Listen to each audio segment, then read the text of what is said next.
You need a medical certificate for the gym.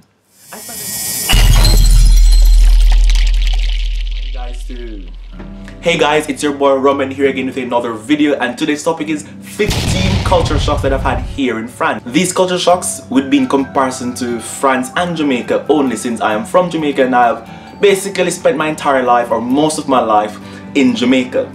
So before I move on guys, please remember to activate your subtitles. Activate your subtitles if you'd like to understand what I'm saying if I'm speaking too fast. So with that said, let's talk about it. So the first culture shock is that in France there is a lot of cheese. No, hold on. First of all, before coming to France, I had an idea that there were tons of cheese or cheeses here in France. However, I didn't know that there were so many types of cheese. And what is weird about it is that French people just eat cheese by itself. I mean, just imagine eating cheese by itself. Can you eat cheese by itself? I mean, I went out with some French people, some co-workers, and they were like just eating the cheese, and I'm like, are you crazy? That's crazy. Normally I'm used to having cheese with bread or with chips or something, but not by itself. And another thing with cheese is that, which I find really weird, is that the funkier, the older, the grosser, the better, which is so weird. So for example, I had a friend, she's an American, we're still friends, so she's American, and she had some cheese in the fridge and it smelled so bad that she wasn't sure if it was spoiled or if it was good.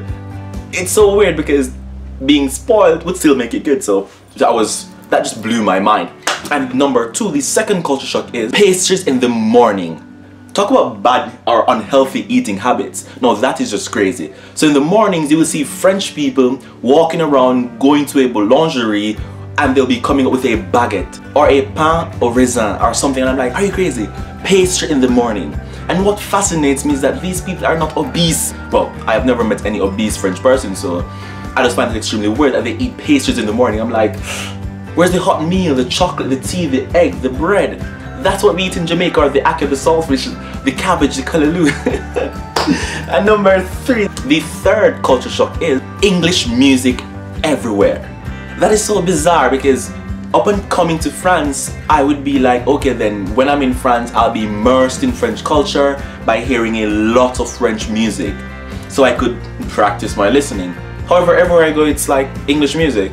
Even at work, the secretaries, they play English music, and I'm like, vous comprenez? Oh no. I'm like, are you, what? Well, I mean, maybe I'm listening to some songs that I don't understand, but not every day or extendedly. Well, usually I understand something, but that was so weird for me. Like, English music in clubs, English music on the street, in stores, everywhere. And the fourth stereotype is somewhat similar. Well, it's more or less similar. It's the existence of Englishism, I think that's what the word is. In French it's Anglicism, that's what it is. So basically what this is that French people tend to use a lot of English words in their French, and I've developed this bad habit. It's a bad habit, people. So for example, I would be like, well, once I said to students, je vais faire le camping. And someone's like, le what? I'm like, le camping. And then sometimes I'm going to be like, ce weekend, je vais faire le packing pour, so I'm going to do le packing, or I'm going to do le, I don't know if I've ever said le ironing, but I've just put le with any word in English, and add ing. So it's the gerund plus, it's the le plus the gerund. So le camping, le eating, le dancing. It's le everything. This is so le confusing. No, I never say that. And the fifth, I think I'm at number 5, so the fifth culture shock is French people drink a lot. They are alcoholics. However, don't get me wrong, when I say they drink a lot and they're alcoholics, it doesn't mean that they get drunk and they start having like a crazy lifestyle. They're not that fool. No, not at all. What I mean is that they simply drink a lot. And it's not just, when I say a lot, I mean they drink a lot, like a lot of wine, they're always drinking. They drink a lot. I find it simply amazing. Doesn't matter how old you are. Children, well, don't get me wrong, when I say children, I mean like kids, like teenagers. That's what I call children. Now, and the sixth culture shock is coffee and smoke breaks. This is something I find so strange. I mean, back home we don't have coffee or smoke breaks. Well, back home people don't even smoke that much, especially at the workplace. But here, the secretaries is normally like, hey, I'm going to have my smoke break or my coffee break, and they go outside, they smoke and they drink their coffee, and during this time that secretary office is closed, which is why I find it so annoying, because I'm like, hey, I need to get something done, but it's their culture. And the 7th culture shock is business places are closed from 12 noon to 2 p.m. That is so bizarre. Well, not every place, of course, and I find it so strange. So the banks are closed from 12 to 2 p.m. and I'm like, what? And then they go up again until 6 p.m. Some even go a bit longer. I find that weird because I'm like, that's a pretty long lunch time. So that is a long lunch time. So if you want train tickets, whatever you want, you better get it before 11:45, and then you might get it at 2 p.m. Some might open 10-15 minutes earlier. And the 7th culture shock is, alright, I'm not sure where my counting is, but this is either the 7th or the 8th culture shock. I would just simply make note of it I'll make note of it. Long chats. This one just had me étonné.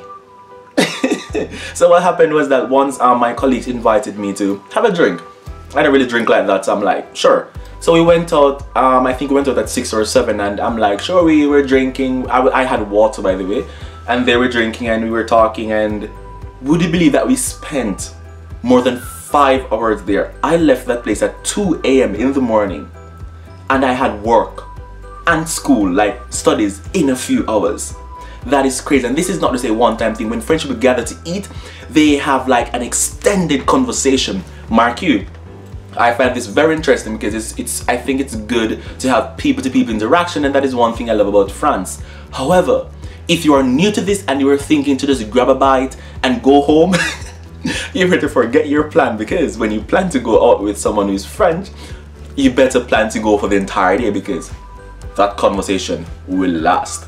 And the 9th stereotype, you need a medical certificate for the gym.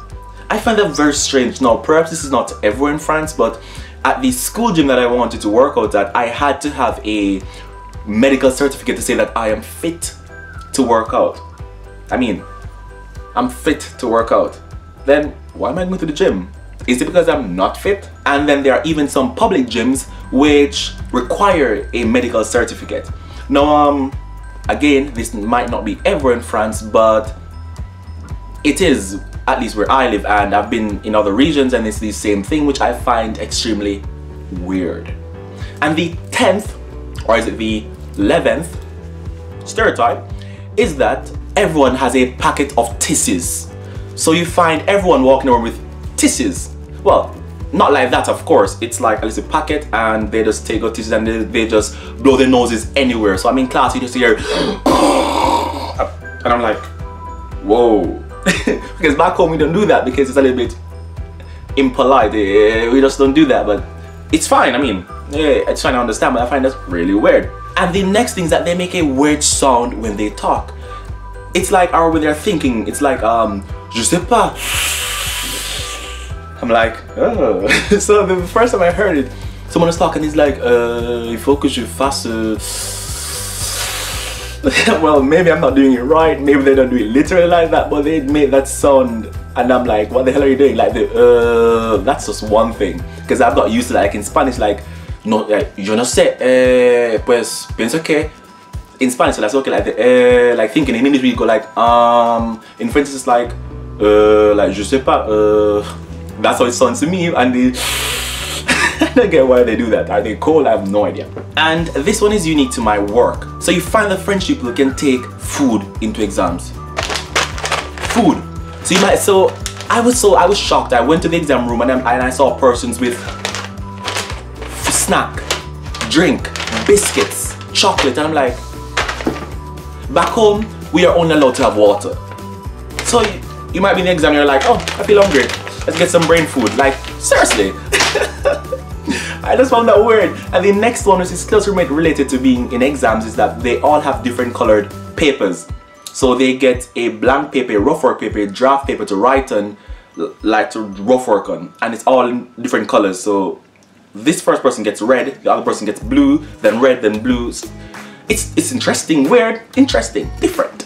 Everything is marked out of 20. I found that so weird. All my exams, oral, written, listening, everything, reading, whatever it is, it's all marks of 20. I'm like, sometimes it's a bit hard to mark of 20, but hey, when you're in Rome, you do what the Romans do. So when you're in France, you do what the French do. That's what it pretty much is like. Everyone is a specialist. Are you serious? So one day I did, like, the first time I came here this year, well, last year, I did a little exercise with my students, like a warm-up exercise, you know, like stretch, and I did some push-ups and stuff. And also that I cannot do that because I need to be a specialist. So in France, when people say that they're a specialist or they're in a particular field, you better try not to contest it because they are a specialist. You're a listening specialist, a cooking specialist, a typing specialist, a phone specialist, a plastic specialist, a looking specialist. You see my eyes? A looking specialist. Whatever you're, a hair specialist. Well, maybe I'm just being a bit extreme, but you have to be a specialist. And I mean, they have their reasons, but I'm just saying, like, oh my god. That's what I mean? Anyways, and a note to mention which is not included in the 15 is the bees or bees. I have to be careful with the pronunciation. This is not a culture shock because I'm aware of it already. But what I find extremely weird is that you better not be the last person to enter a party or the first person to leave, because if you're the last person who enters, you have to kiss everyone like bonjour, bonjour, salut, like and if there are 50 persons, that's your 50 friends. And when you're leaving, if you're the first, you have to salut, salut, and you have to do bon courage, you have to do that with everyone. I'm like, so far I'm still not integrated with the bees. I've just, some persons get weirded by it, some persons are weirded out by it, or they find it maybe offensive, because I'm systematically, I'd be like, girls, boys, I do it with everyone. That's it, guys, for my 15, I think, culture shocks here in France. So if you guys enjoyed this video or made it this far in the video, please give it a big thumbs up if you liked it. Don't forget to subscribe and share. Also, if you've ever been to France and you've had any culture shocks, please leave them in comments below, and anything you'd like to mention, just leave them in the comments below, guys. Thank you so much to all my subscribers, to everyone who supports me. I really appreciate it. So again, guys, I'll see you in a few, and enjoy. Ciao, ciao.